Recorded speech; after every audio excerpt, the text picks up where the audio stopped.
you guys have come across from the States via New Zealand. Have you had a chance at looking at the yearlings on offer? Yeah, we just started looking at a few so far, mainly the Sports Riders, Better Than Cheddars, and American Ideals, because those were my boys that came over here, and seen a couple nice ones so far. So. Now, Mark, you're a good New Zealand lad. How does this sale compare to the sales back home? Yeah, just a lot of babies, and yeah, they're all looking good. Like, they've done a good job with them, and yeah, it's very similar, very similar. Righto. Now, you guys are underplaying a little bit. You're like rock stars of the sport to us, right? So, Casie, I'm going to ask you, what should the people be home looking for in a yearling when they come to an event like this? I'm really picky when I'm looking at a horse, so it's hard to ask me because I'm extremely picky. I want it's got to be almost a perfect individual. Big bone, medium size, not too big, not too small. Got to have a good throat, got to stand correct. I won't touch one that's toeing out. Toeing in a little bit, I can fault or get over. Bright eye, big nostril. I'm extremely picky, so I only buy, each year I buy, say, 10 to 15 maybe. So I just like to keep my numbers down and get picky, go for quality rather than quantity. Is that why you had to find a Kiwi boy and not an American fella? You're too picky? Yeah, I guess so. I don't know how to rate that. I guess so. Had to ship me in. Righto. Now, as far as the sale goes, you've probably done your history. Now, is it true that you could be taking one of these yearlings back to NZ for Mark's dad to train back in New Zealand? I don't know where that came from. I hope not. You never know. You never know what I might do with my hand. But I've seen a couple I don't mind. But for us, it's so expensive. I obviously, Mark's dad does a great job, but I still training on my own right now, so it'd be pretty expensive to ship a baby home. If I did happen to somewhat buy one, I probably would leave it here with Mark's dad. But I can't see me buying one. Yeah, my research is not that solid. I just went with it, so let's keep going. Mark, for you, what's it been like to move to the States and work over there? Has it been a totally different structure than what we're used to here in Australia and New Zealand?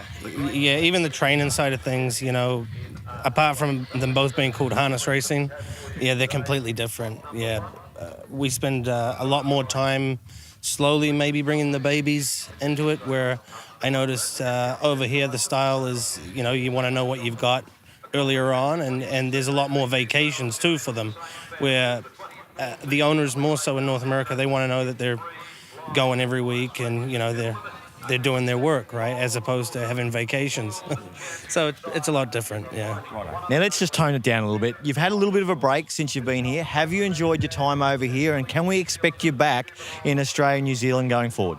I've loved it so far. It's been great. We've been to, I think, 3 or 4 different spots in New Zealand, I think 3 spots in Australia, and I've really liked it. I've never been away from home this long. It's about 6 weeks total we've been gone. Longest I've done is 2 before, but I got a good staff at home, and I was fortunate enough to be able to do it. Now that I'm engaged to Mark and his family's all from here, I'm sure we'll be back at some point. Righto. Now, I'm Mr. Harness Bred, right, and I'm the king of the fan club of American Ideal, a horse that you trained. Can you tell us a little bit about him, because he's got 10 quality lots here today, and have you seen any sort of similarities between him and some of his yearlings that are here? Yeah, for sure. American Ideal was a wicked fast horse, perfect gaited, just a sweetheart of a horse, and he's the one that really put me on the map in the stakes. He was my first stakes horse, first one that took me to the U.S., and he really put my name on the map, so he means a lot to me, that horse. I went and seen him at Woodlands in New Zealand, and he looks phenomenal. And first crop, I bought a horse named Idyllic. She made, I think, about $1 million, 1.3, something like that. So I've stuck with his offspring and done very well buying them. You've also had a connection with Sports Rider, who will be very strong in the Sydney sales. What can you tell us about him? Sports Rider, same thing. I actually still am a pretty big owner in Sports Rider. Him and Better Than Cheddar, I own quite a big chunk of them still, so I'm very involved with them. And same thing. Anybody that's seen Sports Rider, he's about the best looking horse I've ever seen. Like, you cannot fault his conformation. Bred very well. First year going to sales, I bought 9 Sports Riders, so I obviously put my money behind my mouth and did very well with them. He's the leading 3-year-old sire in North America, and he was second to Better's Delight as the 2-year-old sires this year. Fantastic. And now, before we let you go, Better Than Cheddar is a stallion that stands out here with Alabar Farms, and he'll be represented through the 3 sales. How do you see him going? I can't see how he won. This is his first crop that's going to sell here today, and they're just weanlings at home. The ones I've seen so far, I love them. I know I'm biased, but they look great. He was bred very well. He was wicked fast. Better Than Cheddar. Anybody that's seen the pure gate speed he had, and one of his most impressive miles was probably in the Breeders' Crown. He didn't get out till the very last couple strides and got up the inside and win the Breeders' Crown as a 3-year-old. It was quite impressive. So I don't see how his offspring won't show up. And so far, my stallions have obviously showed very well with American Ideal, then Sports Writer. So hopefully Cheddar will be the next one to follow in their footsteps.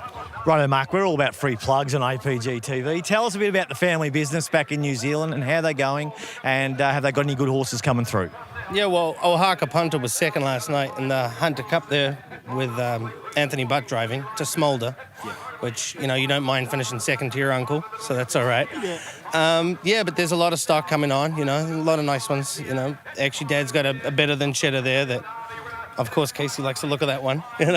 So, I think there's a lot of promise there, a lot of up-and-coming stars.